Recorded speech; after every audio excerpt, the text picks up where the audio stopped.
reading about my struggles in life.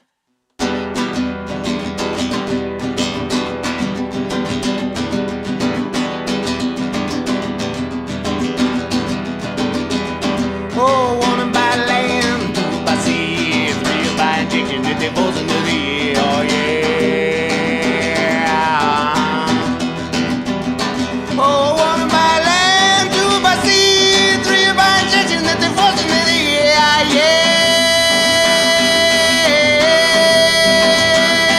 Well, all good people, time to rise. Sound the alarm across the countryside. The lab is coming. Oh, the lab goes to coming. Yeah, the lab goes to coming. Lab goes to coming. Lab goes to coming. Yeah, them lab goes to coming. But we do not consent. We will not comply. We do not consent. We will not comply. In the land of the free, home of the brave, try to enslave, cradle to grave. Yeah, we do not consent. We will not comply. Destroy the proof, bury the youth, try to hide and censor truth. Yeah, we do not consent. We will not comply. Law of exclusion based on illusion must be forgot about the Constitution. We do not consent. We will not comply.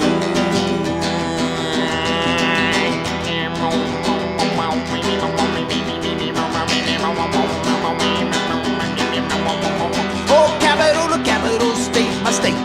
Got a lot of freedoms that they're coming to take. Death to religion and our personal belief. Taking funky sins, there will be no relief. Civil liberties are under attack. Where in the world are the Democrats? No senator, assemblyman, or governor. They all bow down to farmer and they follow the herd. They bow down to farmer and they follow the herd. They bow down to farmer and they follow the herd. But we do not consent. We will not comply. We do not consent. We will not comply. Yeah, all the races, colors, and breeds cannot put us on our knees. Yeah, we do not consent. We will not comply. Your mandatory bigotry. Don't tread on me with your tyranny. Yeah, we do not consent. We will not comply or do no harm. Must disarm all them animals on the farm. Yeah, we do not consent. We will not comply. You are the needle, we are the sky. Injecting poison, you pushing too far. Committed no crime, don't need immunity. Isolated people, we fight to be free. Oh, realize, hypnotize, staying in rectangle eyes. Oh,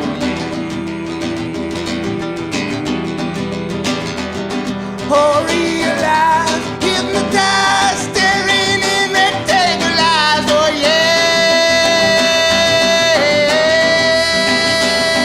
Injury, can't perceive, claiming it's a fallacy. But the mama know the baby better than anybody else. Mama know the baby better than anybody else.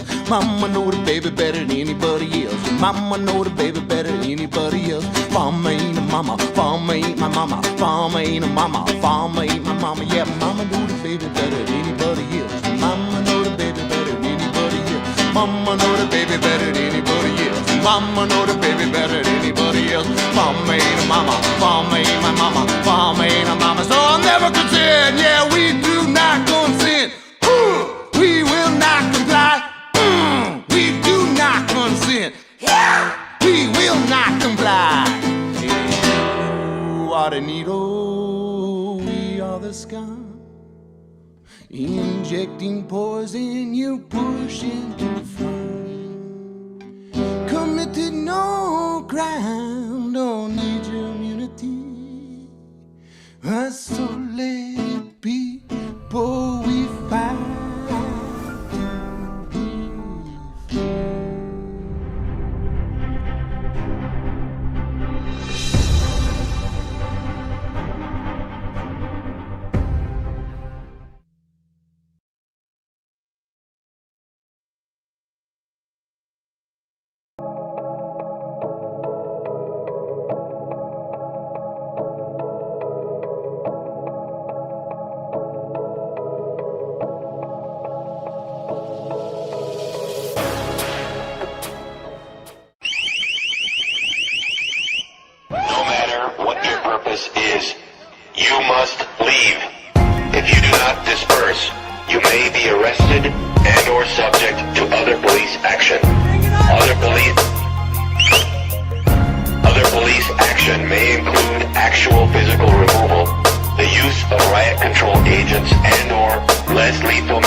feeling so ready, and these weights are getting heavy. Need to do something big before the king's men get me in a hurry, see. Because Homeland Security has gotta crack down while they redesign the currency with an urgency.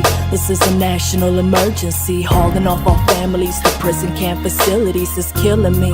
Most people here don't even know, though. They can't see the country's run by pedophile mafiosos. The FEMA trains are coming, the new world is here, and most people are so caught up that they don't care. Never mind the state of the world, never mind what's vital. Let's just sip our Coca-Cola while we watch American Idol. Never mind the war in Africa, Iraq, North Korea. We'd rather get the latest scoop on Brad and Angelina. That's cause Hollywood has got us on that Kool-Aid, keeping us distracted while they prep us for the new age. The rise of transhumanism. People, this is true. It isn't something that I got out of a movie or cartoon. They wanna put a chip in you, so do you wanna let them do it?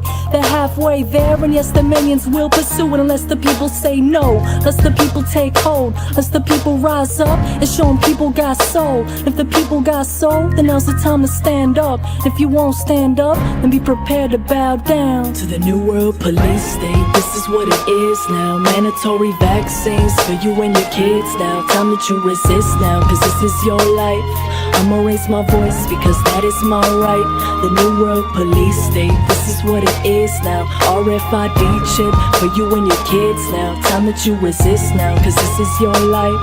I'ma raise my voice because that is my right. We live inside a systematic never-ending war, a cross between Brave New World and 1984, where everyone is doped up, addicted to the telescreens. Right down to all these bourgeois motherfuckers telling me my music is too this, my music is too that. I need better hooks, better beats, and I need to stop rapping. What I need to do is stop listening to everyone else, cause I don't need a label, I release this shit myself. I don't write this for the radio, I'm speaking from my heart. So go ahead, let these critics criticize my art. What it comes down to is my lyrics are too smart, and the truth is something major labels aren't trying to market. Your children are the target and your energy the means. We're running on a wheel, working hard for this machine, and if you all know what I mean, then I believe there's no reason we couldn't all come together hard and call treason on the motherfuckers violating each and every day.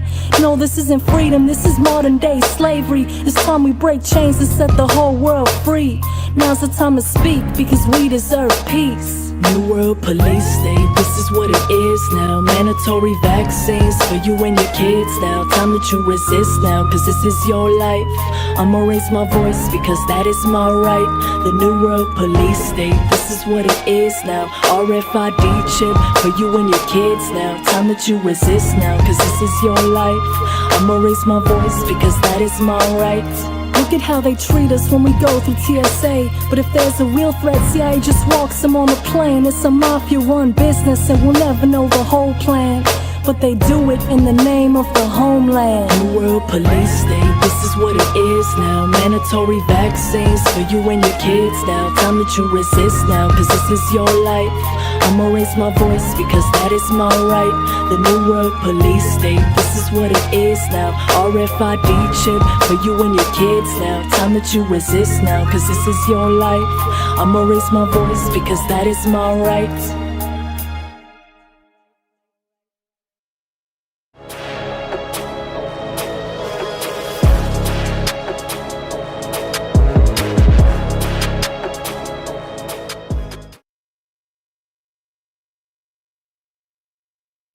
All right, so everybody, we are back and we are ready to get this roundtable discussion kicked off. It's been a hell of a day. Again, I really can't thank everyone that's, been watching and just, participating in the chat. All you guys rock. We got some of the speakers here with us this evening, and we're going to bring them in. But first, I'd like to bring in our co-organizer here, Mr. Joe Murray. What's going on, dude?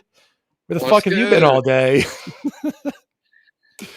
Chilling, bro. What a day, man. I know. Some technical difficulties in the beginning, but you are a fucking champ, man. You worked right through it and you jumped right on it. You did a phenomenal job. Round of applause, buddy. Thank you. Thank you. Good job, dude. Thank you. So, I want to hear from you just for a second while I'm pulling up a better background. So tell us a little bit about your writing process for the song. I don't write. I'm right in here.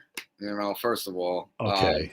I rehearse. I think of what I want to say. I didn't since I was young, man. Since my teens, I stopped writing because it felt unnatural to me when I got up to the booth and would like read off a piece of paper. So I got to come up with it on my own and not keep repeating it in my head. I'll write it in my head, and I just got nice with it like that and store all that shit up in here. You know what I'm saying? But yeah, I just felt like that may actually even be the name of the album that me and Diesel are doing, Shattering the Illusion, and that's going to be featured on the album. We're actually going to close the album with that track. But coming up with the lyrics for it, man, I just had the conference in mind, and yeah, just wanted to break down how I felt about shattering the illusions of the world. Like I think the way it came together too, from my verse and his verse, like, I broke down what the problem was, the mind control that's going on, the illusions that people are under, and how there are, separation that wake up and remember who they are, why they're here, and that, they're here, they came here purposefully to engage in this battle and to try to wake other souls up, and for this battle of good and evil that's going on. And I state what the issue is, what the problem is, with the mind control and the illusions that people are under. And then he comes in with the solutions of understanding natural law and objective morality. And man, the way it came together is fucking super dope, man. He came up with the hook for it, and he's one of the best. So yeah, man. Awesome. Well, let's bring in the rest of our featured presenters, featured speakers that are participating in our roundtable discussion this evening. We got where'd he go? There he is. There we got Sean McCann. Hey, Sean. And howdy. We got Ivan from Phoenix, Ivan Oyola Jr. Hello. And Mr. Will Keller. How's What's it going, up, Will? Gentlemen? Doing well. Well. It's good to have everybody be able to put put a little bit, put their eyes on all of us together, after such a long day. Well, look at you, Sean. You got enough eyeballs for all of us. Look at me. Dude, I'm wicked smart, dude. All right. You don't know the half of it. So where's the past master, man? I've seen Mark Passio pop in and out of the list here a couple times. He's probably just trying to configure things to make sure that everything's good for him to go. But hey, guys, we did it!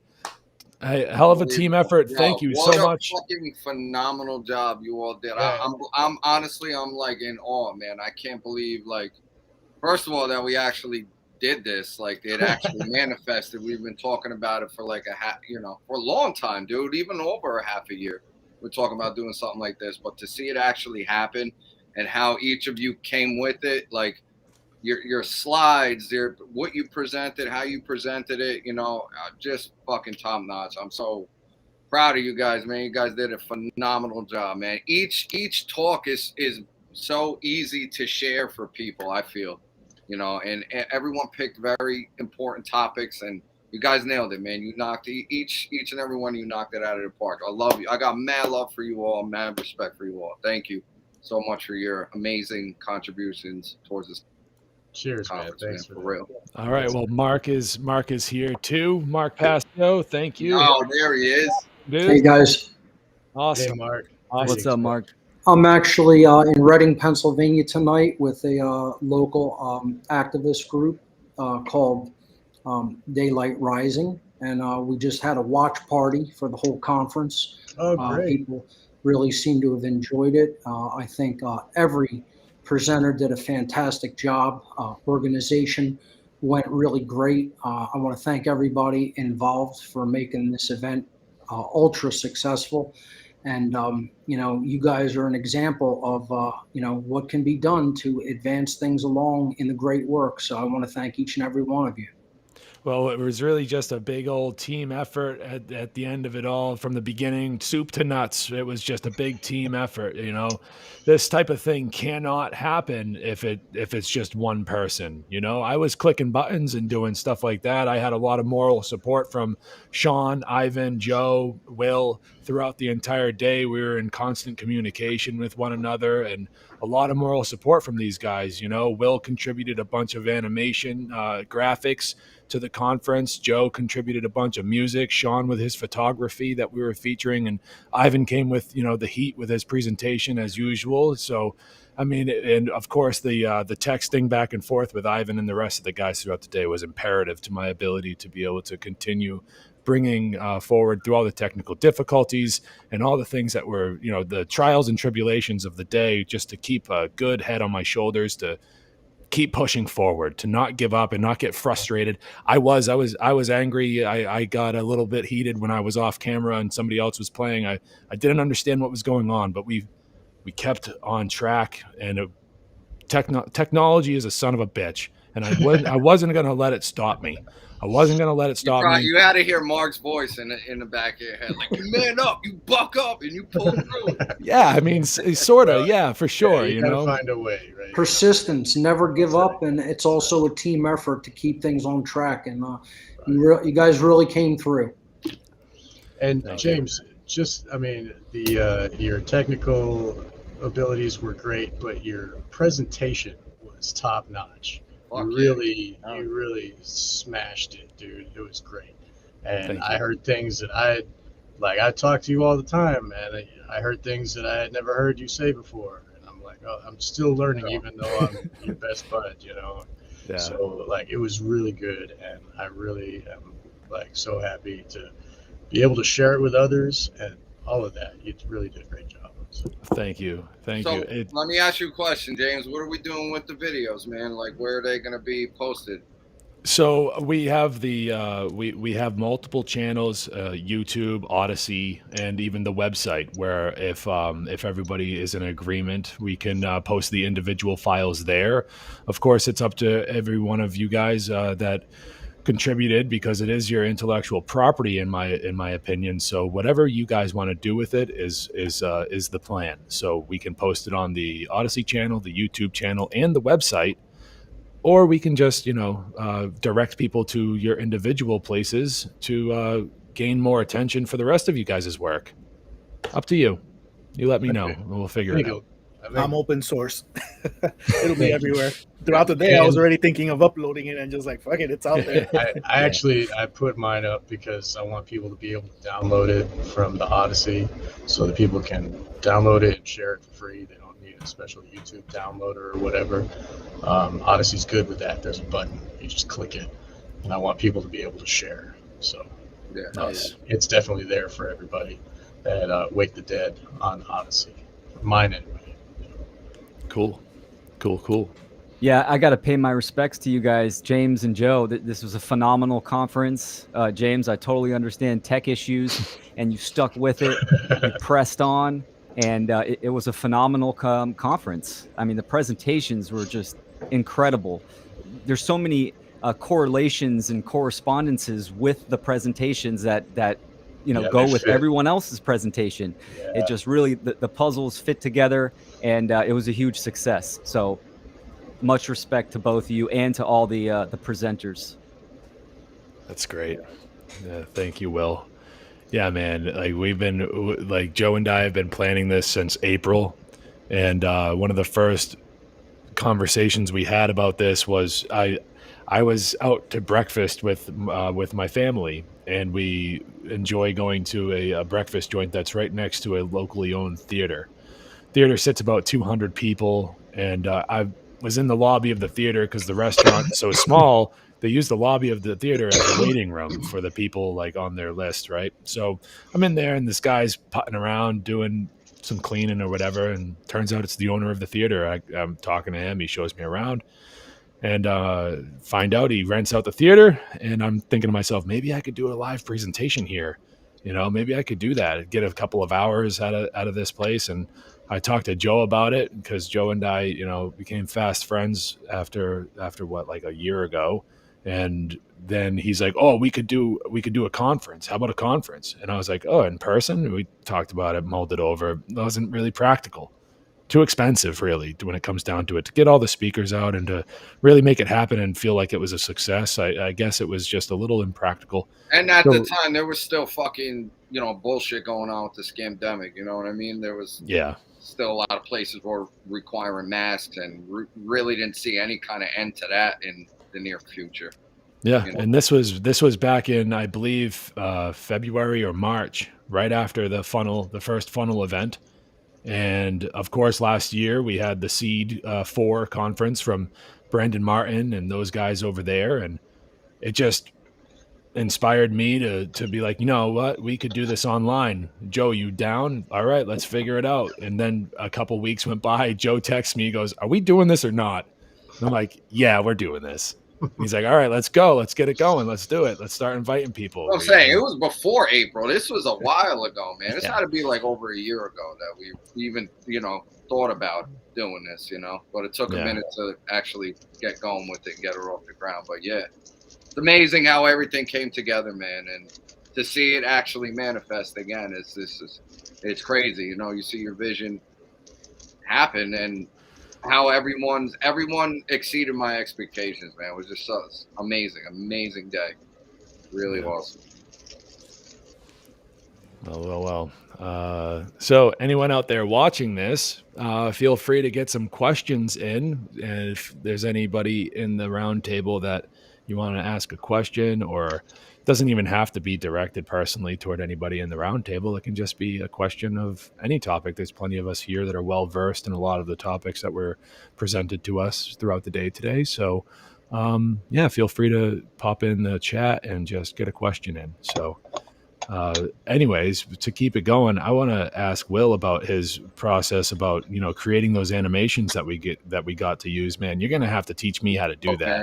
Yeah, because those were awesome.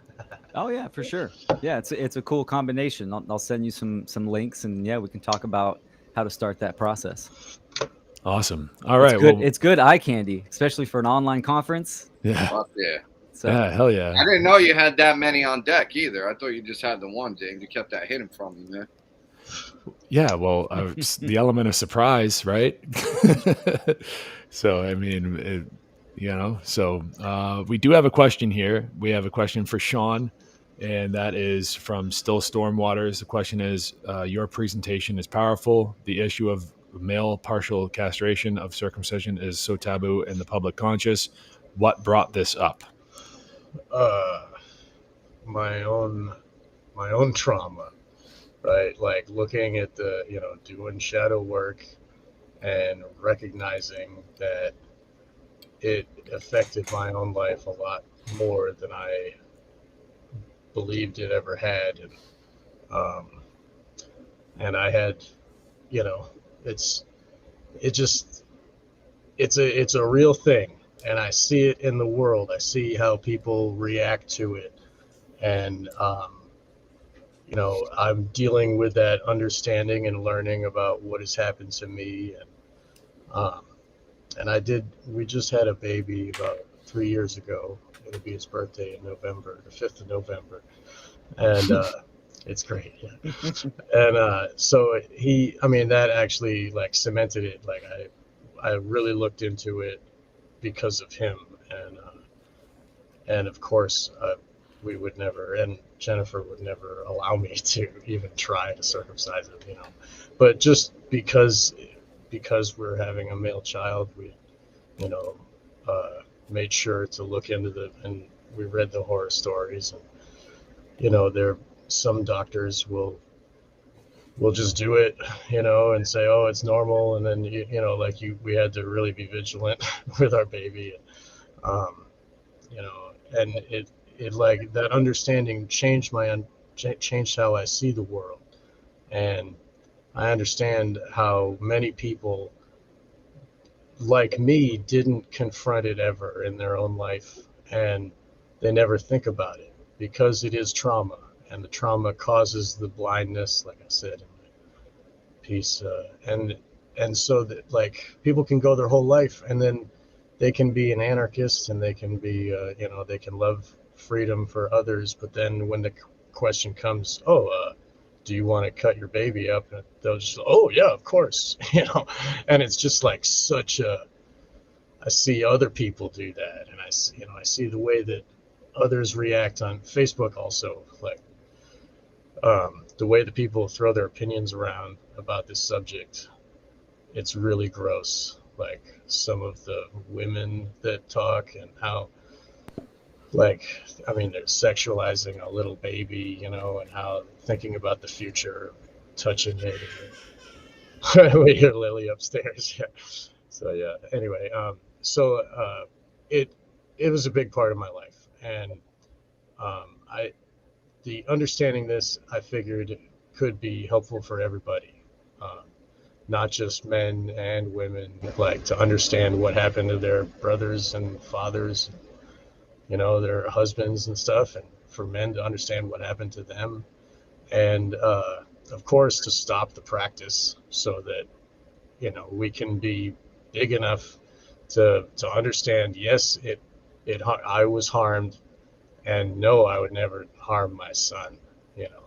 Like if we can understand that and make that change, and then it'll be normal to have an intact body from then on in your generations of your family. Your son would be like, why would I want to do that? It's fine. If we can be the ones to stand up and say, no more harming others, and it's like the core of anarchy, and like this thing is shattering the illusion and the illusion of authority. Some doctor saying, oh, it's cleaner, it's better, whatever, like the crazy idea, like the reasons, oh, he might, in gym class, he might be weird, so chop it off. Like it's, that kind of blind belief in authority is just the same kind of shit as statism, excuse my language. And it's so, like, I just figured I wanted to highlight that to all of these people here that all understand bodily autonomy and freedom, but then they don't think about that one topic because in their own personal life it's trauma. So you don't want to look at it, don't want to understand it, and then it continues. So it's a big thing in the world. If we can stop that trauma, it'll change the minds of the future people. Like they will have an intact mind too, because like I said, it doesn't only like harm the body, it harms the brain and the emotions, and that future person is changed forever. So we want to get back to natural humans that can love and have, we don't want to be hitting everybody with trauma once they come out of the womb. Right. It's total Satanism. So that's why. There's something funny, a correspondence between you and Jennifer's presentation and my own. Something that I've been kind of thinking about is how many of these children, because through my presentation, we found out that the majority of people diagnosed with ADHD are boys, and that is a fact. It's indisputable, and I question how many of those boys were circumcised, and is this behavior, the behavior of a child diagnosed with ADHD, a manifestation of the trauma due to circumcision? Right. Could that be? You would Has there ever been a study of that? I I'm really sure don't. hasn't. Probably not. I mean, nobody wants to study the regular harms of circumcision. They just, because I mean, it's the doctors that of America are run by the AMA is run by Jewish dudes who want to continue the practice, want to say it's normal because they themselves have been harmed and their tradition of their religion, they, so like only in America really is it's happening. And yeah, I guess I was going on a tangent there. I kind of lost it. I'm sorry there. That's all right. I think it kind of connects a little bit to a second of my Marxism thing when I talked that quote from Don Miguel Ruiz's book, that thing about humanity, they suffer from a disease that's handed down from parents, adults to the children. So that same programming, well, it was done to me, do it to the next one, do it to the next one, do it to the next one. Somewhere along the line, it needs to be severed, and just end it. So it takes the care to do that. You can't, and it's like, because the blocking it and not remembering and not thinking about it is just fear, and is running to the fear side, and you got to like stand firm with care and look at the pain and the trauma. It's all like, part of the abuse victim cycle, which is very difficult to break that cycle and come out of it, because without deep internal shadow work and healing of that trauma, you either have one or two situations that usually take place in the vast majority of cases, and the cycle continues. You either have somebody identifying with the abuser, in which then they continue to abuse other people and or abuse themselves, or somebody identifies with the victim and abuses themselves or takes abuse from others. So it's very difficult to break that abuse victim trauma cycle without deep knowledge of self and deep introspective shadow work techniques. So, I thought that was appropriate to interject there, but go ahead, Sean. I didn't mean to cut you off there. Oh, hey, that's totally appropriate. Actually, that brings to mind the victim turning into an abuser as well. Right. That's what happens to every dad when the question happens, and of course they would never want to hurt their baby, but they don't think I was never hurt because they don't see the trauma. It's the same mechanism with trauma-based mind control that creates the wall of not memory, where the partitions of the different parts of the brain that makes the DID. The shock. Yeah. And the shock early on in life that kind of disassociates the psyche a little bit. Right. And exactly. For sure. Because they tie the baby down to a board and he can't run and he can't fight. So he has to dissociate because the pain is too much. And they don't give anesthesia because it would kill the baby to have anesthesia. They only give a local anesthetic, which barely works, doesn't even work. And up until the 70s, they used to say that babies don't feel pain. Ever since the Victorian era, they were doing open heart surgery to babies with no anesthesia because they believed that, the nerve endings aren't healed yet. They cry when they got a wet diaper. What do you mean? It's all the same. Chop them up. Dude, total Satanism. That's sick shit. Yeah, it's sick, dude. It's sick. And then in the 70s, they were like, oh, well, you want to keep doing it, even though it's painful, because it will make them not masturbate when they get to be 12 years old, and masturbation's bad. And the parents are like, oh, yeah, well, that makes sense. Mutilate it. The parents do not have the right to, they don't have the right to do that. The only answer they can say is no, because when the doctor says, should we mutilate your baby? They have to say no, because it's not their decision to say yes. But we got into that in my thing. I don't need to rehash that. It was wonderful. I think there's quite a bit of stuff that lays in here, like Mark's PSYOPs. This is another PSYOP for normalization that's been going on for a long time. It's normal now. And how many YouTube videos I've watched recently, with men, the men that have actually are victims, but since they're men, you can't be a victim. But yet the things that happen to women get amped up so high. Dude. And it's like, they, catcall me, they whistled at me. I go through the torture every day of this. But yet men have part of their penis cut off. You can't say shit about that. Exactly. If you mention female circumcision, they're like, and there's there's laws against that in America. Can't do that. But in America, male circumcision is routine. It's called routine infant circumcision. What? I mean, and like Jennifer said, it creates more of a divide between the sexes, because the little boy doesn't trust his mom. He won't ever trust women, and that goes along with Mark's neo-feminism thing from before, when he was talking about the division of the sexes. You can get 50% of them to hate the other 50%. And that, that's one of the big PSYOPs, a big plan. And I remember what what you were saying, James, about the baby boys. More baby boys die from SIDS also, and that's because of circumcision, because they bleed out. But they're like, oh, it's not circumcision, it's just sudden infant death, whatever, because they don't want to say that circumcision is bad. They want to continue the practice, and I do believe that there is a correlation there with what you're saying, because they don't abuse the girls. They, there is that double standard, and all the little boys have to go through that trauma. Like, I go to my neighbor's house, and he's got little grandkids, a little boy and a little girl. And a little girl is content and happy. A little boy's screaming all the time. And I'm just like, in my mind, I'm thinking about this presentation that I'm putting together. I'm like, I obviously don't say anything to the guy, but it's apparent. And once you can perceive with that lens, then because trauma really is a big key factor for a lot of things in this world that don't make sense, and it's one of the biggest tools of Satanism, of organized Satanism, is trauma. Yep.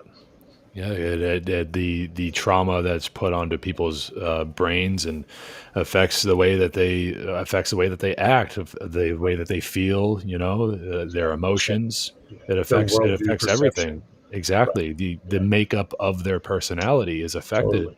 And if we're having a distorted makeup of one's personality thrown in the mix, then we're never going to really know the true nature of the person themselves, right? That's why you get them young, just like circumcision, bingo. Just like the meds with your presentation. 6 years old, they're giving them excuse my language. In certain, dude, it's not even that. It's not even that. In certain cases, they're giving those medications to children at even younger ages. Jeez. And the younger the children are being, and I harp on this a lot, but the younger the children are being put into public schools, the younger they're being put at risk of being put onto these medications. Right. Psychotropic drugs have led to the downfall of so many children's wonder and imagination, and just it's a chemical alteration of their person, of their psyche. It's a biochemical mutation, so to speak, through medications of psychotropic drugs. It's disgusting, and it's really, honestly, something that affected myself and even other members of my family. And it really, what it comes down to is and I attack parents for this because because in the eyes of the system, parents are the authority of their children, and you're not. So all right, I'll speak from my own experience because that's how I can say it the best. When I was put on these drugs, I was 8 years old. That was in 1997. And a year later, a story made national headlines of a little girl named Brooke Reynolds. Brooke Reynolds was on Ritalin for 10 years of her life. She was prescribed it at the age of 5. And in 1998, she committed suicide at the age of 15. It was a result of the drugs. There's no other way, ifs, ands, or buts about it. And the fact of the matter is, Brooke Reynolds' mother is on record of saying that she wonders if she had only homeschooled her child, if her little daughter would have been alive. Okay, this is a serious, serious, serious thing that people need to understand. There is no need for this. Certain head injuries, I get it. But when it comes to the heavy medication of children just to make them fall in line, so the public school systems can feel better about themselves, to squeeze all these little children into one box, where it's like that Pink Floyd music video for The Wall, where the kids are on the conveyor belt and they all go in as individuals and they all come out the other side wearing these masks. They all look alike and everything like that. They're getting churned out, they're chewed up and spit out the other side, and they're not themselves anymore. My own mother said that she didn't think that it was right, but she still did it.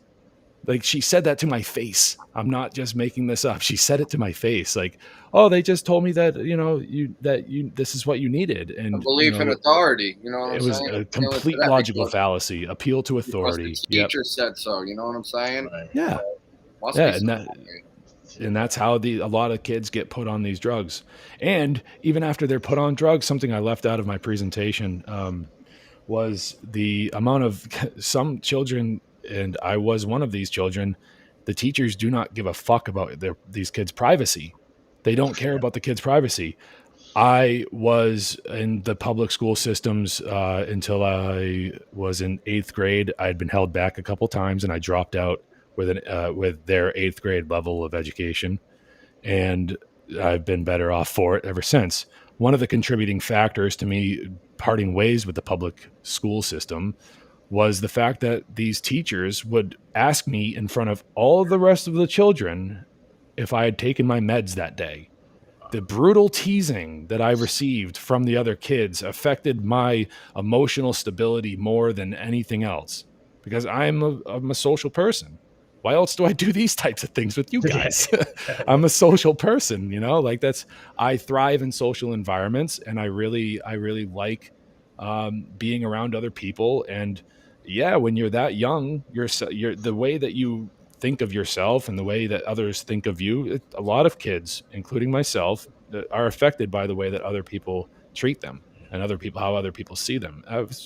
It's absolutely inappropriate for these teachers to be spreading my medical information in front of the rest of the classrooms 3 times a day. Well, I'll bet you that was a tool to get you to comply further. Because what it is actually, it's a public shaming to make kids that look like me and act like me look like we're the losers, when in fact I was the free thinker, and I was the one willing to push the envelope and to not bow down and submit to their authority. I didn't know it that way back then, but that's how it was. That was literally how children like me operated.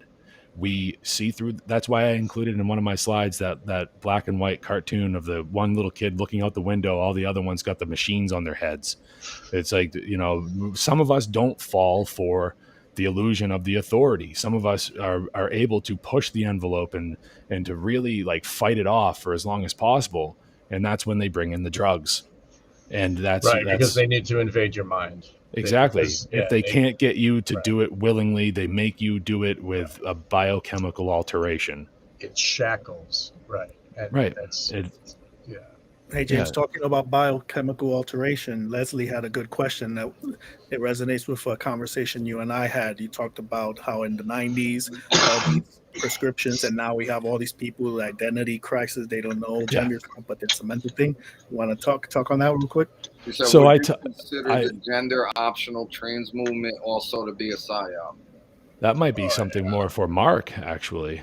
Yeah, I could speak to that one. I'd have a little bit of a complex answer regarding whether, the whole gender confusion / gender dysphoria / trans movement is a psyop. I would say it probably emerged as a psyop over time, but I think it began simply as a hormonal disruption through chemical agencies. I mean, if you think about how many disruptive chemicals are in our food and water and even in the air. And when they go to work on the human physiology, one of the primary things that they attack is the hormonal system, and specifically testosterone. And if either sex does not have testosterone in the correct amounts, the whole hormonal system goes into complete imbalance and can create some of the conditions that people have then since called gender dysphoria. We have to look at this as pure bio war. This is, again, when I graphed out the types of warfare, I put bio war right in the middle, and it could fall into different categories. Well, in this instance, you could look at it as occult non-conventional warfare that is disrupting different hormonal systems in the body, and then creating an entire a different type of disorder in the human psyche, where you create lots of confused people. And again, when they're deciding whatever sexual orientation that they want to choose. I'm not claiming that there's anything immoral about that. I'm simply speaking to the dynamic of how this may have been done, or how this in fact was done. And, I think that the ruling class seizes upon that, understanding that, yes, they themselves and their corporate interests have introduced chemicals like that with a capacity to do that to the human hormonal system. And then they're going to seize upon that as an opportunity to create further division for the people that, have undergone that type of trauma and bodily disruption. They're going to try to, make them identify in smaller and smaller and smaller boxes to ego identify in that way, and then to create, infighting and division in the human population, make it into a much larger and more disruptive issue than it ever would normally be.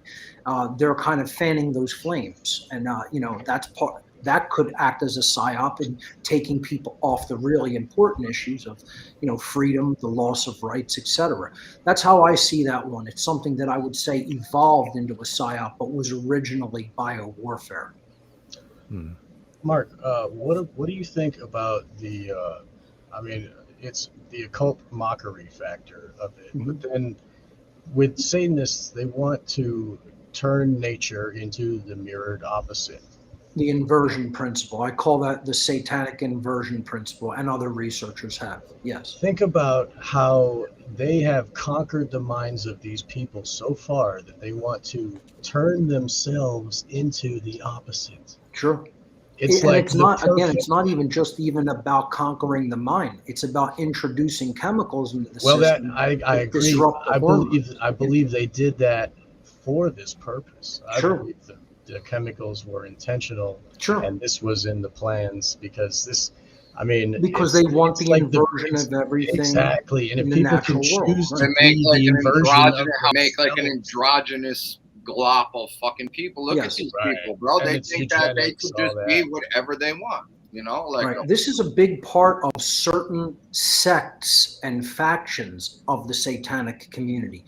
I've actually briefly talked about it in my podcast series, where I talked about, the kind of differences between, like, let's say an organization like the Church of Satan, which I was a former member of, which did not take into its precepts, its tenets, the disruption and inversion of gender. They wanted strict gender boundaries. And you saw other satanic sects, such as the Whitehall Church of Satan in the Allentown area of, or in that surrounding area of Pennsylvania. That particular sect of Satanism had androgyny as one of its core principles. That's one of its core tenets, that it wanted to basically take away the uniqueness and individuality of the sexes and androgynize people into one, sort of sexless race, so that it would be easier to manipulate.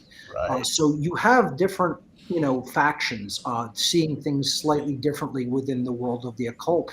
Another way that they disagree is, again, some of them want to really remain covert and occulted, and some have this vision of coming out in the open and ruling humanity as the new kings of the world. They call this, in the occult world, the externalization of the hierarchy. So you have that little bit of disagreement. You could call it a minor, squabble or war in the realm of the dark occult. So they do occasionally disagree on things and methodologies, and eventually,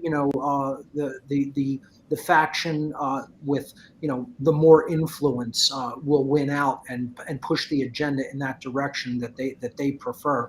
But they're not without their squabbles and minor warring that goes on within the occult world itself.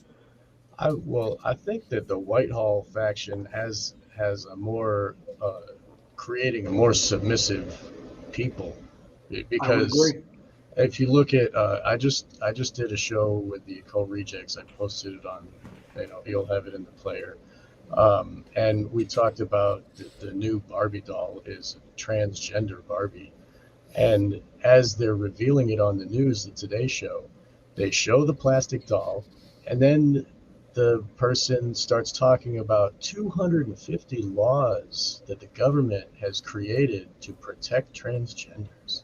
And then it said that its therapists, that it's been going to therapy for 22 years, and it said that its therapist said it's never too late to have a good child, to be a child, basically, and play with dolls. And then so this thing is like dressed up, and it plays with dolls, like it has to pay money to doctors to transform its body, even though it's not sick. And then it has to pay all this money for like makeup and dresses and all this. That it's I don't think it's a win-win for the Satanists. And the person, like, as they're advertising playing with this plastic doll, they're like, don't worry, the government will protect you and you can be a baby as an adult. It's definitely, a lot of it is definitely genuine. Like Mark said, it's coming from a chemical. I'm sure. Yeah. Altered, being chemically altered through the shit like in the plastics, man, the synthetic estrogen. I get that. But I'm just saying that Barbie is like a mind control device for the public, and it's been like pushing the line ever since the beginning of Barbie. Yeah, they take it and they push that propaganda and they're fucking focus on the kids in school and shit. And it's like, man, I know my girl's best friend's daughter, who didn't want to take the shot, wound up taking the shot to go away to college anyway. And the mother was okay with it, right? Goes away to college and she's different, man. Like, I've spoken to her. She's a great kid. She's not like everyone else. She could see the lunacy and all the, the liberal, like, ideologies and shit. She's away in college and she called home crying recently, saying it's like it's out of control, like as far as like the gender fluidity goes, and people acting as they just an animal one day, they're gay the next day. Furries, dude, like that's real shit. I saw a video of a person with a mask on their face that was a dog, and they were wearing like dog ears, and they said, I'm a trans doggy or whatever, and they're gonna live that life. I mean, the gender thing is the beginning. They're gonna push it towards, you're gonna be a robots, like whatever, you can be a dragon or some shit. It's part of solipsism overall. Totally, yes. At some point it becomes that reality. Again, I'm glad that you agreed to be on. Yeah, when it moves beyond just what people have described as gender dysphoria, and it becomes, you can invent yourself into anything you want in your imagination, to identify with. I think that becomes bordering on solipsism. And again, the occultists love that, because that is one of the things that they're trying to push on the public, while they themselves don't engage it. They know that there's a truth. They know that there's objective reality. They're trying to keep that to themselves and keep that away from everybody else, because if they're in the know and other people are ignorant, it's a child's play to control others that way. And that's part of what they're pushing things toward. They're pushing things toward further and further,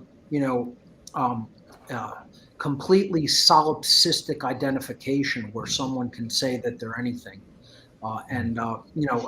Again, it's part of the inversion principle. I would say it is a form of occult mockery, and again, it just plays into further division, because people keep putting themselves in the further and further boxes, and then want to go to war over it with anybody that wants to challenge that, or say, no, hey, there's an objective reality about that. You're not actually an animal. You're a human being, and then you just continue to just watch the slaves fight amongst each other. I mean, you got to look at it from the perspective of the occultist. It's genius, and it's really it's brutal, because it's like they'll just keep hitting people with every single solitary technique under the sun, and until people recognize it, wake up to it, and become more psychologically mature and sophisticated. These people have no reason to modify their tactics, because they continue to work very, very easily on the public. They've been chopping. If you think I'm sorry, Sean. No, I'm sorry. I'm jumping around. Yeah, I was gonna say, like, think of the trajectory we're on. Like, these kids are fucked, Like, imagine 10, 20 years down the road. These are the kids that are gonna grow up and take on, become doctors, Yep. local politicians, and They're gonna holy vote. shit. Yeah. They're putting work on these kids, man. Totally demoralize them, turn them into complete moral relativists. Like, yeah, we're in for some shit if we don't get our act together soon. So a lot of what I'm catching on to here with this is that it seems as though we're being trapped in like this realm of effects, where if we were in the realm of causation, if we were in that realm instead, we'd actually be able to come up with a solution to some of the problems. If we're dealing with things on a causal level, then we can address for them for what they really are. If we're if we're only stuck with the effects of a thing, then we are left to kind of just deal with what we've got. So I would like to talk. I would like to like at least address that with this whole like the trans thing, going on, because Sean, you were talking about like Barbie dolls and stuff like that. That's like more in the realm of effects, right? Where we're talking where Well, that's where we're being kept. But then when I we're mean, talking the about the realm of kids like are causation, we're what talking about they're like the given medications that and to play with. the chemical things. Hold on.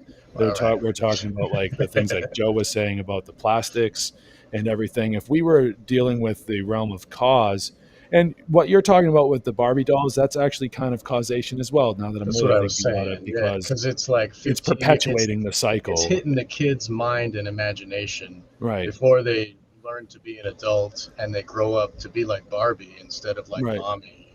While Right. they're in the formative years, which is like Exactly. a Right. hypnagogic state, and Yeah. that's putting things directly into the subconscious mind as well. Yeah. Right. Yeah, we have another question here of this topic. Do you think it is child abuse this trans agenda is pushed on before puberty? Yeah, because Absolutely.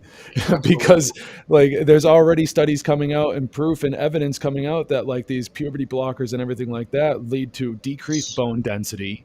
And when you're giving a young Puberty woman, a block. double mastectomy at the age of like 12 years old, and then just saying, oh well, like all right. They Not that do I it really younger like than that. go watch Matt Walsh's What Is a Woman? And Right. that's all you got to know. Yeah, It's really. like Fucking it's incredibly scary shit, man. Yeah, yeah. Where they The got way that, people's minds at. Holy shit. like what Mark I'd was say saying almost earlier about all how of us they're, would yeah, probably agree. I don't want to speak for everyone, but I would assume we would all agree that's abusive toward children. People can identify as adults with whatever form of sexuality they want as long as it's consensual. Yeah. Leave the children out of that. Yep. Let children be children. Let them develop on their own, and don't bring them into that at an early age. The development of sexuality and sexual preference will happen naturally, and that doesn't need to be forced upon children. And I think if you do that, it is a form of abuse, certainly. Absolutely. it's also they don't have the parts anymore to form an adult brain, because like your brain's not fully done until like you're 28. No. And if you chop off your testicles and turn it into something else, your brain's never gonna form into an adult. It's not gonna have that chemical pushing it into full adulthood. So it's gonna neuter you, like not just your brain too. It's gonna like it's a All right. Well, let's switch gears here because we got some. We could be stuck in this pit for a while. So let's switch gears here, and we got a question for Will from Leslie. Hey Leslie, good to see you in the chat all day. You've been contributing all day. Thank you so much from me to you. So Will, please expand on how animosity is a path to a solution. Animosity, or I wonder if Animism. animism. Well, I think a lot of people can relate with animism, and people have pets. They have a relationship with their pet. They see that it's a unique individual being. And even with plants and a tree that's been out in front of their house for many years, right? But as soon as they step out of their house, they don't extend that knowledge and that perception to other beings or just the world in general. So bringing it back to the ancient past, I would say that even the church created the Crusades. There was a lot of death to the pagans, the shamans, because of their system, their worldview system of being in harmony with the natural world to an extent. Again, like in my presentation, I'm not saying we should practice paganism. These are just terms, just like anarchist is a term, but what do you do, right? What are the actions behind it? So I think this type of perception is highly focused in natural law principles and self-development. And that was my point of the presentation. Well, I loved your presentation, and I loved how you explored animism in it. And I liked how you framed animism from a moral perspective, and understanding that it's a moral connection to life and nature. That's what getting in touch with natural law is all about. So I'm really glad that you explored that in depth in your work. Awesome. Yeah, no, great point. That's huge. And even in indigenous cultures today, that principle is correct and is moral. So yeah, thank you. Say, Will, animism and the word anima, have been a part of my life for a while. I've been looking into that for a while, being a big Tool fan for many, many, many, many, many, many years. And I don't know, man. I don't remember hearing you mention it, but how much of Carl Jung has influenced your presentation? Oh yeah, Carl Jung definitely talked about the anima and animus quite a bit, actually. I mean, this is a good chunk of his work, diving into that deep shadow work. And as our conversation thus far, we're talking about the proxy parent, or the childhood trauma that is created. This is what diving into this kind of introspection is going to take you right to your childhood, right? So even we talked about circumcision. This is part of the process of thinking about that and bringing conscious awareness to these things that most people never question, because ultimately it's all generational mind control, right? We just pass it on down to our kids, and most people don't even think about it. I call it the Santa Claus effect.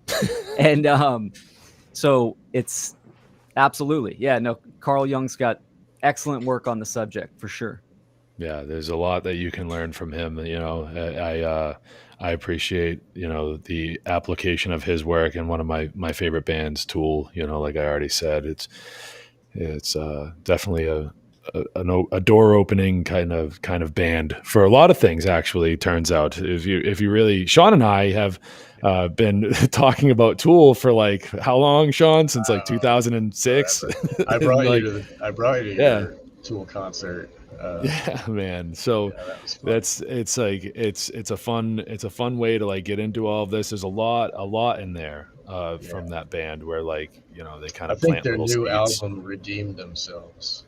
They were like pushing Satanism in the beginning, and their latest album was I think it was about the pandemic.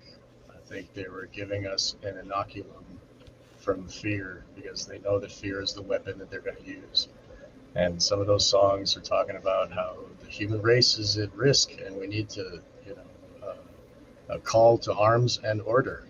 We need to get our shit together and not keep falling down this depravity further. Yeah, one thing I want to add. Oh, sorry, Sean. Cut you off. Please, no, please do. Go for it, Will. I wanted to say a couple things. As far as animism, children are great examples of having an animistic perception, right? They see life in nature. They everything is interactive. So there's a lot of good points there too. Even teddy bears, right? They put their energy in there and they give it some form of consciousness. But ultimately, like what you were saying, Sean, is fear. Fear is the root.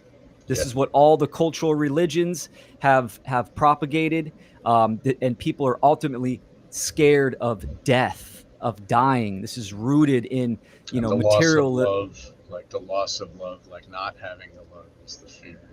Exactly. And all fear is based in ignorance, right? So people, this is another reason how uh, engaging in animism, because it's all about life, but also about death, because they're equal. They're same. It's just the opposite spectrum of the process I of think life is existence. winning. I think life is winning a little bit, because we're still here, So Sure. that's Yeah. anyway. Exactly. Death isn't the opposite of life. Well, It's sure. it's just it's an end of a The cycle. And I know absence, you know I this. guess. Yeah, Yeah. yeah, right. And What? Mark taught us so much about the resonance of the love and fear, and the involution and the evolution, and that is the main focus of like what's wrong with satanic brains is they're focusing on the wrong end of the spectrum. Like you said, the root of this fear. Just want to bring that up. Yeah, you cut the root, you're not going to bear fruit. Yeah. So, hey, Ivan, with your presentation, the subject matter of your presentation, something I would like to hear you speak about is the role of a powerful force called gratitude in replacing a defunct system of this monetary, shit that we find ourselves dealing with. So, what do you have to say about the role of gratitude in a money-free society, proxy money? Free Well, society. yeah, that boils down to the programming again as to why things are done, right? I think that Aboriginal guy in his video, he referenced like the old times that they used to just give, whatever is necessary, we just share and everything. So it's part of that programming. So gratitude, I think, fits into that it's that appreciation for life, and I always bring it down to the body, how the body works, you know. Nothing is paying anything else. Everything just depends on each other. The heart doesn't send a bill to the stomach for, the blood it pumps, or to the liver and the brain. Everything has this function. Everything just exists, to keep the one body alive. So the all is one and the one is the all. So in there, you can say, I would say, it's a form of gratitude when you do your part, because it's that flow, that ebb and flow. So my gratitude is giving, doing what this thing needs to survive or to exist, because it's doing what it needs to do for me to exist and survive. So the gratitude, I think, could just translate into doing your part. So just living, existing, and doing what needs to be done without the proxy of, well, if there's no money involved, I'm not going to do what I need to do. And right there, that's the part that disconnects. That's the problem. That's what fucks everything up. I So think it's yeah. like Mark said. I think it's going to be harder to shatter that illusion, the illusion, in the belief in money, than authority. Like to think about getting to a level of consciousness to where we're operating, where we're doing stuff for the benefit of us as a whole, as a community. That's a long way to Yeah, go. a friend texted me while Mark's presentation was going on, saying, "Wow, it's incredible again how stuff that I talk about, Mark talks about, and we have areas that we intersect." And it's like, and Mark and I didn't plan any of this, or we weren't like, "Okay, the week of this or this month, we're gonna be along the same line." No, this is Sure. synchronicity. This is like when you know what's going on and you can, align to truth. You may think of a certain topic and say certain words, and someone else is over here, and it's gonna resonate. Things connect somehow. So yeah, Yeah. It happens organically and synchronistically, and doesn't have to be forced, because people who are both exploring the truth are going to hit upon similar ideas eventually. I'd like to add an addendum to what both you and Joe said there, Ivan, and to speak to James' original question. I would say that gratitude could be considered the true future monetary system, if you want to look at it like that. It's the true form of exchange between human beings. Ultimately, if people had to consider if gratitude was the only kind of quote currency, how rich would you be? How wealthy would one be? Right? How many times have people actually said to you, "Thank you for what you do. I really appreciate it. You have my gratitude. If you measured your service to others and your service to the truth via how much gratitude comes back your way, I think that's the real measure of wealth, personally. Oh yeah, that'll tell you a lot about yourself. Right. It's all about Totally doing the agree, right Mark. thing, doing the right thing because it's the right thing to do. That's it. You know, that's actually still happening these days. The Rainbow Gathering, Rainbow Family of Living Light, they throw a party every year and everybody's welcome and there is no money exchanged. Everybody works to help all the kitchens and all the kitchens feed all the people. It's a week with you don't have to bring any money. You don't have all you bring is a spoon and a bowl, and you'll be taken care of because people love you. And when you get there, you'll notice that you love them too, and you want to help. It's natural. It just happens, and there's organization that happens, and these people don't have a leader, and they all understand morality, and they live on the road, and they make it work, and there is a system that it is existing today, and everybody needs to go to welcomehome.org to see when next year's is going to be going on. They posted in June. So I just want to say that it does exist and I've seen it. So and you feel great afterwards, like when you do something for someone, you know, that's and when you so satisfying to your soul, you know, totally. you do help someone out. I think I've mentioned before, that's like a true religion, you know, binding back to the day you were born, to being childlike before all the programming got in of incentive, profit, and all this stuff. No, you're a child, you know, you give, receive. Like one of the memes I shared in the talk with that Ubuntu, you know, that African tribe, instead of one running competition, you know, survival of the fittest, me first. No, they all go together. And then at the end, what does he say? Ubuntu, because how am I going to be happy if all of us aren't happy? See, so it's that mindset of a child. That's why children are such a big target, because they're the purest. They're the most closest to source, you know, before everything got all messed up. So that's why they got to attack them. And we got to kind of be like children, you know, in our mindset of right and wrong and kind of like behavior, but have the knowledge and experience of real world, but yet with the simplicity of children to keep it, you know, basic. Like I said, religion, true religion, going back to truth. And that's the concept of be as wise as a serpent and as gentle as a dove. Yeah. That's something that Will focuses on a lot in his work, is the relationships between adults and the children that they look after. Is something that I've decided to take on and everything. And so actually, I'm sorry, Mark, but you're the only one that isn't a father in this group. And it's something that we've all taken on, this immense responsibility to look after our kids in the best capacity that we can, given the knowledge that we currently have. And it's an incredible responsibility, you know, and it does take a relation to that childlike wonder to bring yourself back to that point, to be able to kind of put yourself back in those little shoes, to see the world from their perspective, so you can relate to them, identify with what they're going through, and better help them through the struggles of being a little kid, being a little person in this fucked up world. And to see the way that their actions, the way that their emotions and everything is manifesting, you know, and how they're discovering the way the world works. There's a lot of things that the control structure that they try to do to perform intervention between a child's relationship with nature and their understanding with it. And I think that all of our presentations today can be associated with the way children see the world. And yeah, cheesy quote, but children, yes, they are the future. We're going to be, you know, these little people.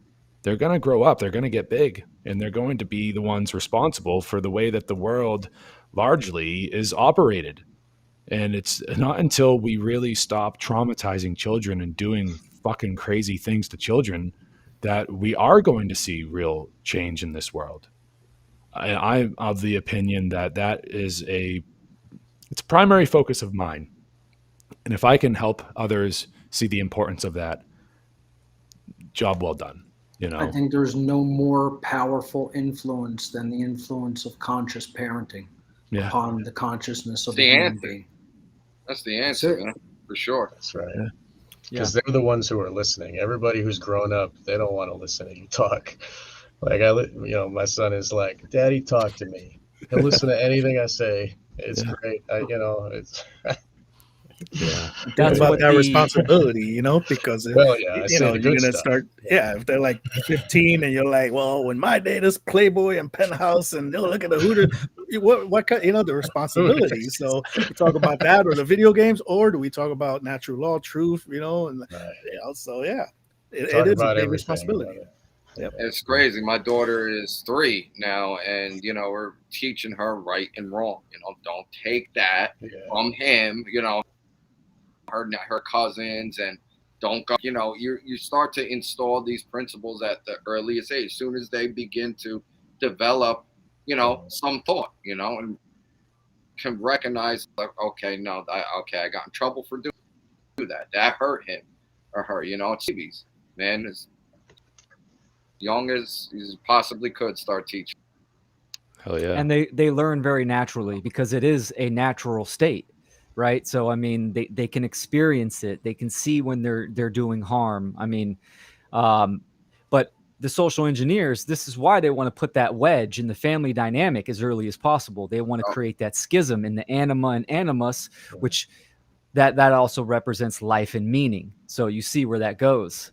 So, yeah, I'm a huge proponent for conscious parenting. It is that category can change the dynamic. That's why it's so important to be on the same page repetition being key with your partner. I was saying repetition being key, and again, like that other little still shot from the movie Room that I used, the child is still plastic, malleable. That like Mark said it. They're in that stage. They're still programmable. So that's why it's important those first 7, 8, 10 years. That's why they traumatize them. That's it. After that, they start getting set in their ways, and it's hard to break that. It's hard to shatter their illusions of reality. Right. You got to get to them while those illusions or reality is still being formed. Right. And when something is still plastic, and like I liken it to a bolt, if you keep torquing on it and torquing on it and torquing on it, eventually that plasticity, it's going to snap. Because how that happens, I mean, I work on cars all the time. So like it's just the nut and the bolt is getting stretched out and stretched out and stretched out, because as you're screwing it in and everything like that, the threads want to force that bolt to go further and further into the nut through through whatever you're attaching it to. And it's just pulling itself apart, and it's going to snap when it gets to its breaking point. That's how plasticity works with torque. And that's what they do to people's minds. I learned, being a parent and teaching my kid, I recognize like other people's parenting, and then I see the other adults, and I'm like, whoa, with a different kind of lens of understanding why people are and how they do. And parenting will give you a different understanding. Or maybe if you you don't have to be a parent, but if you can put on the lens and understand from there, and you see the others and the programs that were instilled in them when they were young, and how they, the kids eat McDonald's, the parents eat McDonald's, they all look the same. It's the generational, the way that they do everything. It's really, it's intense when you get societal. And the obfuscation comes in when they'll blame it on genetics. So it's in the DNA. It's a family thing. Like, no, it's programming. It's a family thing. Yeah. Right. Yeah. Right. And that's what they say about ADHD, is that it's a hereditary thing. And it's like, no, what's hereditary is being a rebel. You pick that trait up from your parents. And this is the thing. Like, like why I included the epidysgenics agenda in my presentation is that this is a further implementation of breeding out rebels. It literally is. These are children that don't follow social norms, and they don't sit down, they don't sit still. And then what do? And they don't do that. You medicate the life out of them. It's like, can it be any other way? We need them to grow up to be on our side. We need them to grow up to have normal heads so they can be here with us to like help, fight this, Satanism. Like it's gonna. Well, that's why it's important to have a relationship, with your partner before you have a child, so you guys are on the same page, at least when it comes to natural law principles. Like dude, me and my girl were at odds from day one, and it took. I'm with her now 10 years, making her watch Mark Passio presentations, David Icke presentations, like pounding it. It wound up the seed wound up blossoming, dude. So when we have our kid, now we're on the same. Well, not with everything, but on what we need to avoid in order to protect our daughter from the state. Yeah. You know what I'm saying? And it's an amazing thing when you are united on those core principles, man. That's right. Yeah, and when you have children and you're not with the other parent, it's something that a lot of people might be turned off from hearing. But you need to put your differences aside and realize that there's a bigger thing at play here than your petty little egos, and you need to put those aside for the sake of the child. The ego is going to get in the way of you being able to perform and to be there for your children.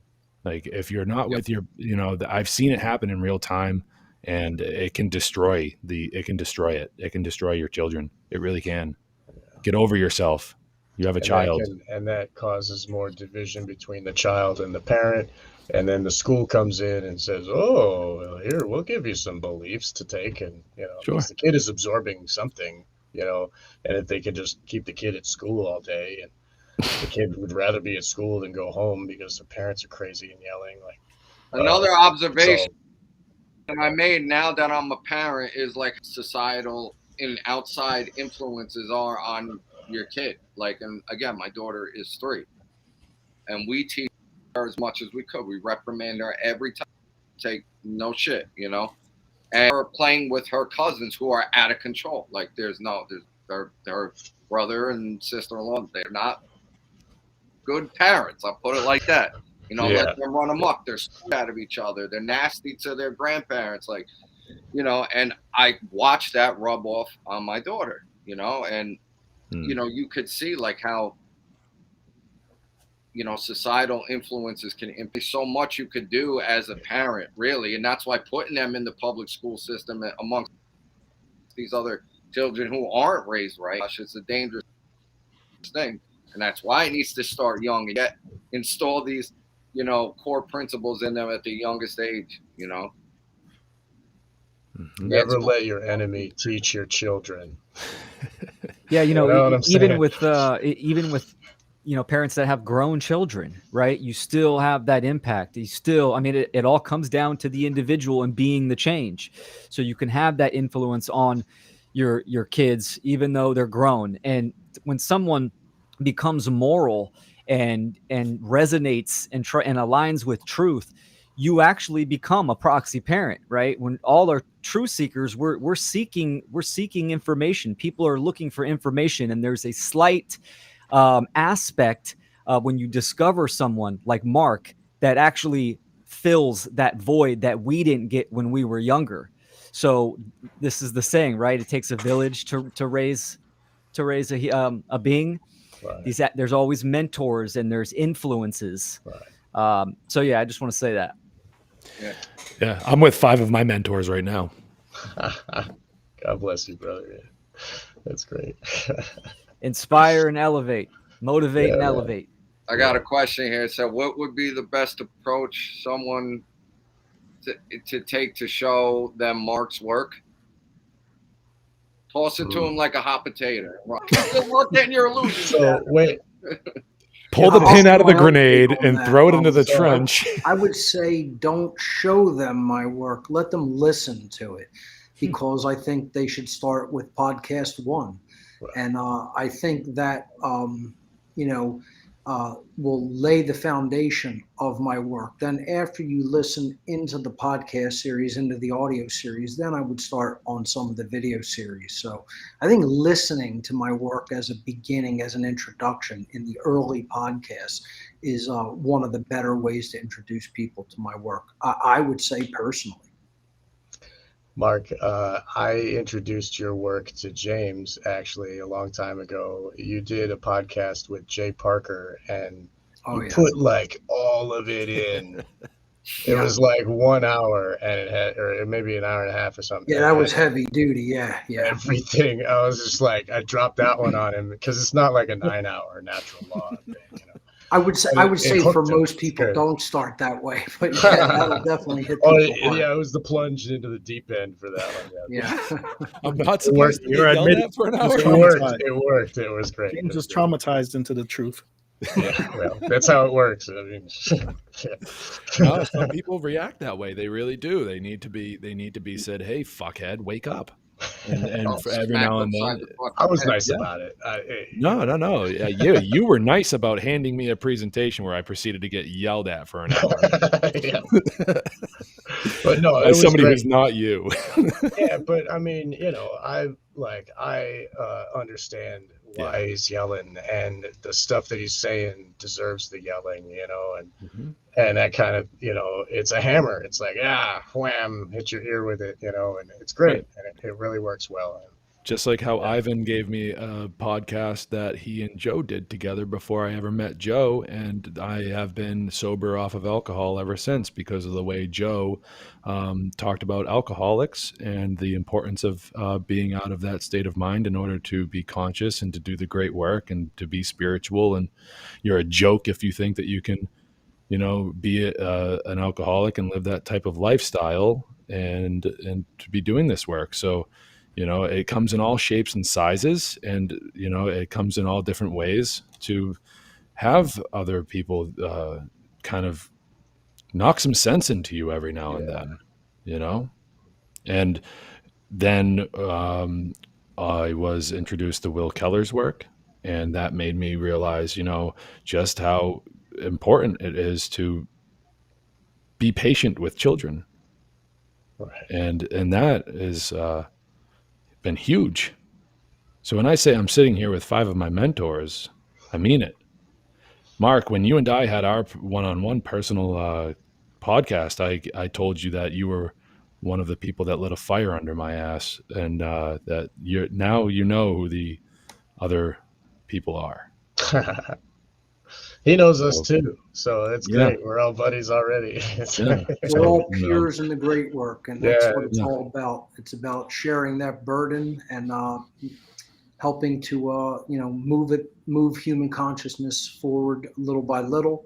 And you know, in that effort, you know, many hands makes for light work, for lighter work. You know, that's why we have to get more people involved in taking that kind of action, and the effort will accelerate and improve.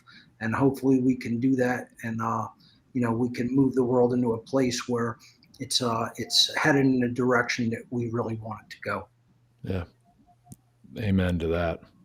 Amen. Do you see it, Mark? Do you see any, like, what's your take on where, you know, people's minds are at? I got to say, in an effort like this makes me feel hopeful because I see people putting this work out in a tremendously powerful way. So that makes me feel really good.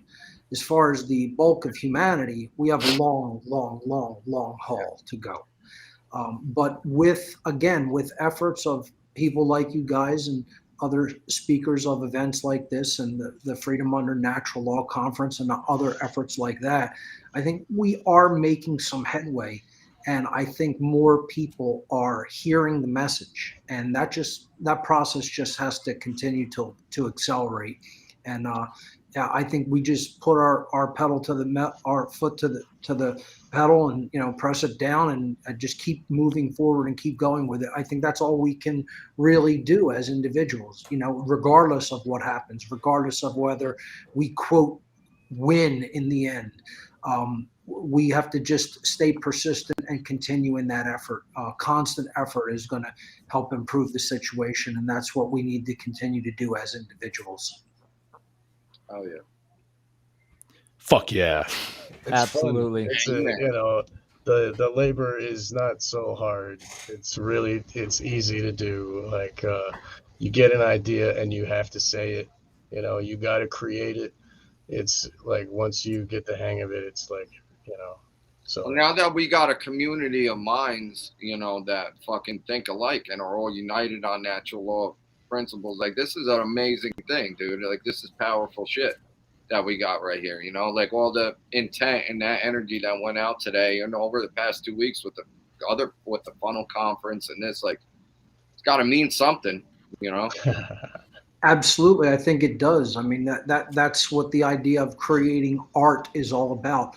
Making media is a form of art, and putting that creative energy out into the world is what helps improve consciousness. So, I hope it serves as an inspiration for other people. Look what the people who organized this great event can do. Look at what the organizers of Freedom Under Natural Law did. People have to see it's simply about, improving your skill set a little bit, learning a little bit of tech, and then you could organize with other people and you combine your efforts and you could really put out like some really great, possibly world-changing material. So that's, my hope in all of it is that other people are inspired by an event like this. That's ultimately what putting on any conference, even a virtual conference like this, is all about. There's something to be said, of course, for in-person, meeting people, sharing that type of in-person energy. But even, in the digital space, putting on a virtual event like this can be very, very powerful and transformative. And I'd like to see even more events like this, continue to happen. So again, I just have to say thank you to everybody involved. And, you guys have my gratitude for continuing the great work in this capacity. And you guys all did a phenomenal job. Thank you, Mark. Thank you, bro. That's great. Thank you. I was thinking many hands make light work, like you always say, because a long 14, 15-hour day, James held the fort, but it was comprised of all of our little parts coming together, so many hands do make light work. Is that how long it's been? Just kidding. I know how long. Had me look at the clock and wait, what time is it? I damn near paced a hole in the floor back here. The stream caught me standing in front of that thing, looking at my phone. On Devlin's presentation, all of a sudden I'm looking at my phone. I'm in a store with my girl. I see James. I'm like, oh shit. I'd call him up real quick. I'm like, yo, you're on the screen. I look over. I'm like, oh no. I run over. This is a part of the doing the great work in this day and age, though. It's fun to get into the technology, but you end up hitting these snags and these roadblocks when you hit you try to do live streams. Even if you're not doing a live stream, you hit these roadblocks, these speed bumps, if you will. And it's just important to kind of stick to your guns, have a plan, and to kind of try to your best to roll with the punches and not let it get you down. Because like Mark was saying, like a real in-person conference has its own elements of surprise and everything. And a completely technologically dependent thing like this is going to be completely different. And it's very important to have the rudiments down and to know the ins and outs of your software to the very basics. That way, when complications do arise, when that situation that we're talking about, I look over and I'm on the screen and it's not Mark Devlin's presentation. Well, we had it back up and running in the matter of 45 seconds. You handled that very well. Why man. is that? That was me. I would have well done. Freaked out and been fucking cursing, hating shit. I'm not a tech whiz, but I was prepared. I was prepared with what I was dealing with. I'm not a tech whiz at all. That's why I'm taking Mark's class, so I can be a little bit better at being a tech whiz. But I was familiar enough with the software that we're using to handle a situation like that quickly. And when you're doing things like making content, it's important to know. It's important to know the rudiments, to know the basics of what you're dealing with when it comes to the software. handle those problems. You know what I wanted to say? What you're talking about now, the word fear. I really want to emphasize how fear and 9 out of 10 people trying to do what we're doing here would have shut them down right away. But yet I can see all of us, there will be some element of fear, but we work through that. Just keep going. Like, I don't want to have to do it. And how many people don't do anything out of fear? And yet here we are in the middle of it, you know. And James, you had stuff. Fear would have had you just shut it down, like fuck it, cancel the whole conference. No, you work through the fear, and that's something important, because that's just for a 1-day conference. Now imagine the whole big picture of actually doing work physically outside, and physical things, against the authorities. We're just trying to freaking speak for an hour and put 10 of them together for 10 hours. That's work. Think about the fear in doing that, let alone the real life action, that's going to be required eventually down the road, inevitably, if anything's going to really change. And that's where I'm fucking trying to focus at or look at, but it's like, damn, so I don't know, little rant for me. So Will, what is that? You taught me this a while back, that the two frames of mind when dealing with a situation, they both start with R's. What was it? You're either going to react or respond. That's right. Yeah, that's right. For sure. I mean, failure is going to happen. And in my opinion, failure is good, because you learn what not to do. You transmute that shit and keep it moving. Like what you said, I have in fear. A lot of people know through and through natural law, objective morality. They know this information, and they're sitting and they're not acting out of fear. So I am seeing an increase of people starting to do their own work, and I love it. I love seeing someone new that I either discover, someone shows me their work. It's the greatest feeling inside, and I support anyone that's just starting to make content. I love seeing that. And people coming together like this event just amplifies the vibration and the frequency. Like Mark says, turn up the volume. Let's crank it up. And this adds to that. And then again, it's all about inspiration. Hopefully we can create the ripple effect. Fuck yeah. Well, I guess, it's almost midnight, guys. It's almost midnight. So why don't we work toward wrapping up this roundtable and wrapping up the day, and just carrying on with our evenings. I want to go to sleep. You've earned it. I have a 2-hour drive ahead of me. But guess what? It was worth it, because got to spend the day watching the conference with some great people, and I'm sure everybody really learned a lot. It was good to have the watch party, and be in a group environment for something like this, which is really the first time I've attended a virtual conference like this in a group environment. So that was an interesting dynamic, and I was glad to be part of that. I want to thank my buddy Jeff for organizing that. Nice. So I just want to say once again, guys, you did just an incredible job. Brilliant effort. Worked through any of the small snags that happened, but overall tremendous success, and I think it was an inspiration to a lot of people. So thank you again. Thank you so much, bro, for contributing. Awesome. Love your presentation. You always nail it. Always. Mark, will you let everyone listening know your website, because we have that question in the chat, not just for you, Sure. but this person wants to know everybody's websites. Sure. My main website is whatonearthishappening.com, and I also host the collective of conscious media creators known as the One Great Work Network, and you can find that at onegreatworknetwork.com. Awesome. Thank you, Mark, for being a part of not only this roundtable, but topping off the day with that hard-hitting presentation, man. That should open up a lot of people's eyes, and even especially within our own community. It's tough to hear, but it needs to be heard. It needs to be taken in, to really reflect upon yourself. Like, are you really of sound enough mind? Do you have the mental fortitude for what we do? So You know, it's tough. It's tough. I know. I harp on it all the time. I mean, but I don't want to go. All right.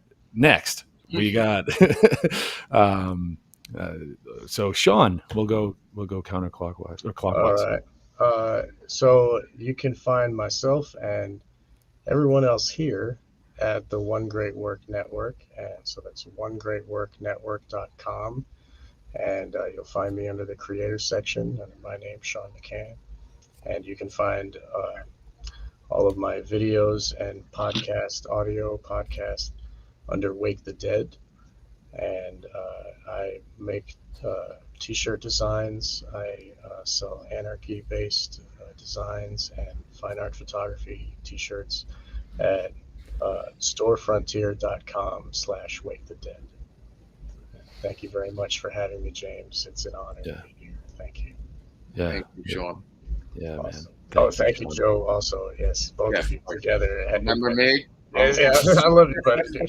Joe who? Yeah. What? Anyway. Oh, the creator of the yeah. All right. Yeah. Sorry. I'm sorry. I'm a dick. I'm a total dick. I'm sorry. Unbelievable. Anyways, I'll smack myself when I get off camera. Anyway, next. Sorry. Thank you, Sean. Thank you so much. You know, for people out there, you know, that don't know by now, Sean and I have been friends for a very, very long time. He was actually the first person invited to this conference with us, and you did not disappoint me. You didn't disappoint, and you know what? I bet you didn't disappoint anybody in the audience. That's for sure. So thank you so much, man. Thank Jennifer for all of us as well. Couldn't have done it without her too. I will. Yeah, she was a big. It's important, man. It's really important. We, you know, all you ladies out there doing the great work, man. It's very important. We're a bunch of dudes, you know. Like we love running our mouths. We need the ladies out there. You know, we got to get you on the battlefield too, because it's that feminine aspect of true care that we need to reinforce within our movement, and to be able to bring you guys into the fold and know your importance in this. So I wanted to say moms that to too. speak to moms, it's important because you know that's a powerful person in the family, most important relationship in these kids' lives. And for, you know, mothers trust other mothers, they understand, you know. Yeah, that's a huge piece. They're not going to trust you or me. Yeah, my mother was a mother. So Will Keller, what's up, dude? Yeah, man. My websites. I'm also on the One Great Work Network, and if anyone listening isn't familiar with that website, you have close to 60, it might even be over 60 other content creators, all under the umbrella of objective morality, truth, natural law. I mean, there's all types of flavors. So I highly recommend checking that out thoroughly. Excuse me. My other website is naturalfreedomleague.com. And then also I'm one of the organizers for the Freedom Under Natural Law conference. And you can check that website out as well. James and Joe, I appreciate you guys for setting up this conference. Sean, Mark, Ivan, and all the other presenters, it's an honor. I highly respect all you guys, and thanks to all the viewers that tuned in. It's a pleasure. Yeah, man, you brought you brought the heat, my dude. You really did. And you know, with your tech issue from the Funnel 2 conference, you know, it didn't break your stride, you know. So like, I really appreciate you bringing that to us this evening, man. Thanks. Yeah, and I actually have part 2 to that presentation that was at the Shattering the Illusion conference, which will be, I think I'm going to release it live in a couple weeks. So awesome. We're going to go a little deeper. Awesome. Ivan, what's up, man? It's been a while since Connecticut, bro. Has it been already? Wasn't it like last week? What? Feels like yesterday to me. Yeah. I'm the only one. Wait, so yeah, you, James, and Sean know each other, and then I've met Mark. You know, we met almost 10 years ago now. 2013, Free Your Mind 2, and now look at how far we've come. Jesus.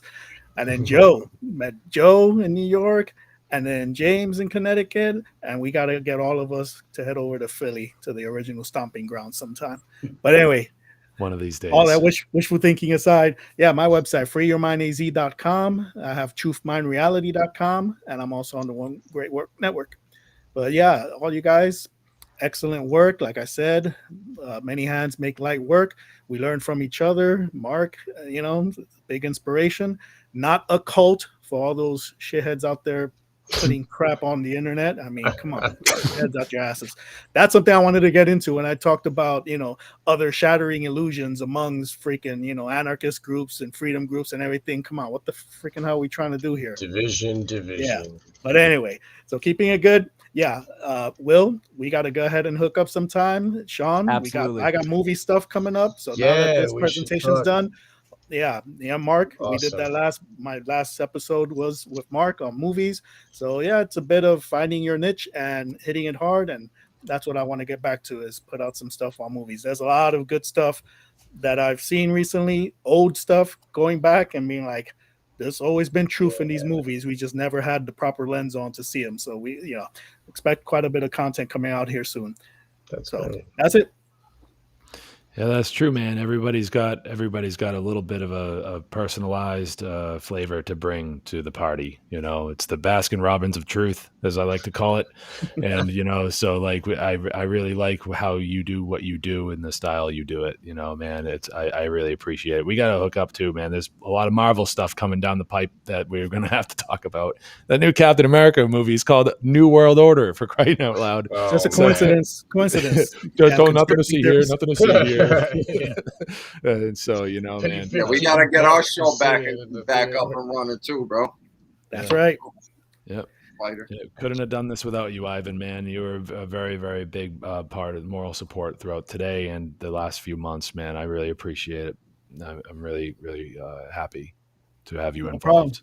The brotherhood. We need to get the sisters involved, like you said. Yep. F&A. It's late. She's in the other room. I've been here for 2 hours talking. God bless her, though. We love you, Jennifer. Sorry. Well, guys, we're gonna Joe and I are gonna give you guys a nice send off, and then Joe and I will close it out here. So, thank you so much, each and every one of the speakers from the day, and you guys that were involved in the roundtable this evening. Awesome.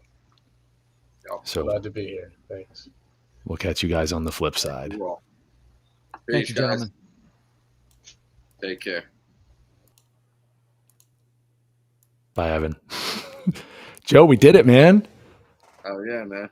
All right. Awesome. Well, is there anything else? Anything we forgot? Anything you want? Our website, find me at freedomforall.online.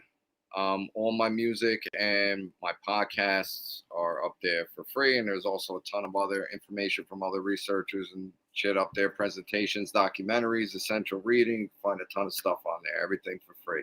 freedomforall.online. I got 2 albums coming out, a solo one called Ultima Ratio, which means the last reason of the people, and what else? Another album with Diesel Automatic, a joint album with Diesel Automatic, both dropping by the end of 2022. I don't have any set dates yet, but they're almost done. They're almost wrapped up and ready to be put out there. So yeah, stay tuned. Go to freedomforall.online, sign up to my email list on the homepage of my website, and you'll receive an email notification when I upload anything to the site. So yeah, that's it for me, brother. Awesome. Well, we did it, man. We made it. Yeah. And it was amazing. And I really like I began, I'll end and say that my heart is so filled with joy and warmth to be a part of this community, to be among so many great speakers and thinkers and courageous individuals. And I cannot wait to see what the future brings within our community and within the truth movement. We're going to be, the pace is picking up, folks, and it's time that we activate and we get into it. I just said that the pace is picking up, but I'm rapidly losing steam. So, without any, man, there's so many things I want to say, You know what I mean, Joe? I hear you, dude. But I'm just eternally grateful for everyone, man. Everyone, that all the presenters and the work they put forth. Like I said, I am blown away. Everyone exceeded my expectations, and it was just an amazing day, dude. We did it, you know. And I can't wait to rewatch everyone's presentation too, man. Yeah, man. Yeah, we'll be able to actually watch it without any glitches. You know, like, oh God, is it gonna glitch? Is the audio gonna lag? Yeah, man. I actually get to sit and enjoy everybody's presentations. But yeah, once again, dude, excellent job, bro. Couldn't have done it better myself. Yeah, and let's do this again soon. You know, let's do it. Why not? Why not? All right. An annual thing, semi-annual, you know. Let's start planning it. I'm going to start right now. I'm going to start writing down names. I need a decent break here, buddy. All right. Oh, well, all right. You go and be lazy. I'll be here working. All right, man. All right. So, I guess the best way for me to really end this, is the same way I end my my live streams on my show, and just to remind everybody out there that doing the right thing isn't always easy, but we do it no matter what, no matter the cost. It's important that we learn the difference between right and wrong action, what it really means, how it really operates, and we apply that to ourselves, and we choose to perform right action over wrong action, no matter the cost. My name is James Cordiner. My website is freeyourmindne.com. My podcast is called A Hitchhiker's Guide to Truth. This has been an amazing experience, everybody. I'm thanking everybody one last time for coming along for the ride. And you know what? You'll hear from us all very, very soon. Until then, remember, truth, love, and freedom. These things will prevail. I love you all. AGAPE, and good night.